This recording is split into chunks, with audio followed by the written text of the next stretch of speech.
کیا آپ کبھی حیران نہیں ہوئے کہ 10 نمبر کی بولٹ کو اوپن کرنے کے لیے 10 نمبر کی کیز کی ضرورت ہوتی ہے؟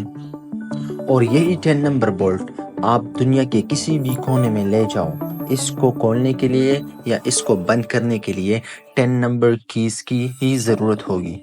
آج ہم آپ کو ایک ایسی عالمی تنظیم کے بارے میں بتانے جا رہے ہیں جو اس بات کو یقینی بناتی ہے کہ آپ کی زندگی میں استعمال ہونے والی ہر چیز کی معیار بہترین ہو اور دنیا کو سائنسی اور ٹیکنالوجی لحاظ سے یکجا کر لی جائے۔ یہ نہ ہو کہ ایک قوم سائنس کو ترقی دے اور دوسری قوم پہلی والی قوم سے دشمنی کر کے اس ترقی کو ختم کر دے۔ دی آرگنائزیشن سیریز میں یہ ہماری پہلی ویڈیو ہے اور اس سیریز میں ہم آپ کو دنیا کو یہاں تک لانے والی آرگنائزیشنز کے بارے میں بتائیں گے۔ اس آرگنائزیشن کا نام ہے انٹرنیشنل آرگنائزیشن فار اسٹینڈرڈائزیشن، یعنی دنیا کو انٹرنیشنل سطح پر سائنسی ترقی دینے کے لیے سٹینڈرڈ بنائے جائے۔ یہ نہ ہو کہ یورپین یونین میں ایک سٹینڈرڈز ہو اور امریکہ میں دوسرے، چائنا اور ایشیا میں کوئی اور سٹینڈرڈز ہو۔ ایک سٹینڈرڈ ہو پوری دنیا کے لیے تاکہ دنیا ایک ساتھ ترقی کر سکے۔ انٹرنیشنل آرگنائزیشن فار اسٹینڈرڈائزیشن ایک آزاد اور غیر حکومتی ادارہ ہے جو کہ انٹرنیشنلی طور پر سٹینڈرڈز بناتی ہے۔ سٹینڈرڈز کیا ہیں آگے ویڈیو میں ہم جانیں گے۔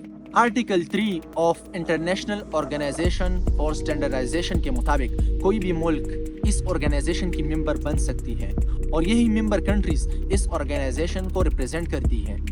فیبروری 1947 میں قیام کے بعد ٹیکنالوجی اور مینوفیکچرنگ جیسے شعبوں میں اس آرگنائزیشن نے 25,000 سٹینڈرڈز پبلش کیے ہیں۔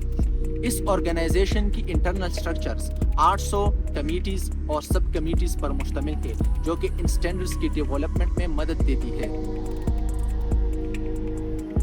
جس آرگنائزیشن کو آپ آج جانتے ہو، اس کی شروعات 1926 میں انٹرنیشنل اسٹینڈرڈائزنگ ایسوسی ایشن سے ہوئی تھی، جس کو جنگ عظیم دوم میں معطل کر دیا گیا تھا۔ لیکن جنگ کے خاتمے کے بعد اقوام متحدہ کے سٹینڈرڈ کوآرڈینیٹنگ کمیٹی نے اس ادارے کو اپروچ کیا تاکہ ایک اور گلوبل سٹینڈرڈ باڈی بنا لی جائے۔ اکتوبر 1946 میں ISA اور UNSCC کے 25 ممالکوں کے رہنما نے لندن میں میٹنگ کی تاکہ ایک اور باڈی یعنی انٹرنیشنل آرگنائزیشن فار اسٹینڈرڈائزیشن بنا لی جائے۔ اس آرگنائزیشن نے آفیشلی 23 فروری 1947 میں کام شروع کر دیا۔ ISO کا سینٹرل سیکریٹریٹ جنیوا میں موجود ہے۔ یہ ایک والنٹری ادارہ ہے، یعنی جو بھی کمیٹی جو کچھ بھی پبلش کرتی ہے اس کمیٹی کے اس فیلڈ میں مکمل مہارت ہوتی ہے۔ اس مہارت کی وجہ سے وہ لوگ اس فیلڈ کے متعلق سٹینڈرڈز بناتی ہے تاکہ پوری دنیا ان سٹینڈرڈز کے ساتھ مل کر کام کرے۔ اس آرگنائزیشن کی ہیڈ کوارٹر جنیوا سوئٹزرلینڈ میں موجود ہے اور اس کے 3 آفیشیل لینگویجز ہیں، رشین، فرینچ اور انگلش۔ اس آرگنائزیشن کا مقصد ہی دنیا کو یکجا کرنا ہے، تو کوئی بھی زبان ہو اس کو ISO ہی کہو گے، یعنی international organization for standardization. English میں اس کو انٹرنیشنل آرگنائزیشن فار اسٹینڈرڈائزیشن کہتے ہیں۔ فرینچ میں اس کو آرگنائزیشن انٹرنیشنلی دی نارملائزیشن کہتے ہیں اور رشین میں آپ لوگ خود پڑھ لو۔ سٹینڈرڈز کی یہ ڈیفینیشن ہے: something established by authority, customs, reference point and model. example، یعنی جب بھی کوئی فزیکل پروڈکٹ ہم بناتے ہیں اس کا بنانا بہت مشکل ہوتا ہے، تو آرگنائزیشن جیسی ISO ان کے پاس ماہرین لوگوں کی ٹیم موجود ہوتی ہے۔ انہوں نے پہلے سے سٹینڈرڈز اسٹیبلش کیے ہوتے ہیں کہ اس پروڈکٹ کے بنانے میں یہ مٹیریل یوز ہوگا، اس مٹیریل کا یہ اسٹرینتھ ہوگا، اس مٹیریل کی یہ وزن ہوگی، اس کی الیکٹریکل کنڈکٹیوٹی ہوگی یا نہیں، یہ ہیٹ کتنا ایبزارب کرے گا اور کتنا نہیں کرے گا، اس پروڈکٹ کی والیوم، اس پروڈکٹ کی ڈینسٹی، یہ ہر چیز اس سٹینڈرڈ میں طے ہوتی ہے۔ آئیے ہم ایک ایگزامپل دیکھتے ہیں۔ ہمارے ایگزامپل میں ISO کا انٹرنیشنل اسٹینڈرڈ 4014 شامل ہے، جس کی title hexagon head bolts product grade A and grade B ہے۔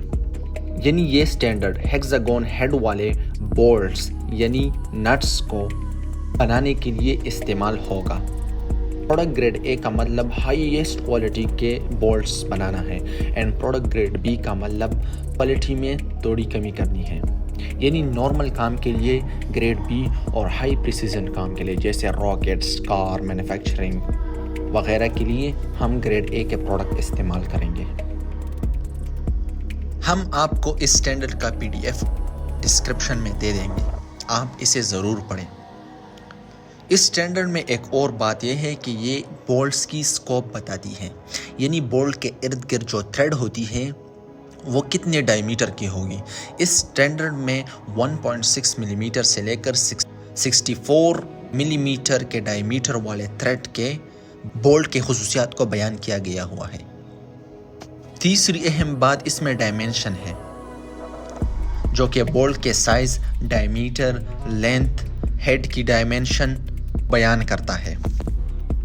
چوتھی اہم بات مٹیریل اینڈ میکینیکل پراپرٹیز کے بارے میں ہے۔ اس اسٹینڈرڈ نے بولٹ کی ٹینسائل اسٹرینتھ، ییلڈ اسٹرینتھ، ایلونگیشن اور ہارڈنیس جیسے خصوصیات بیان کی ہوئی ہے۔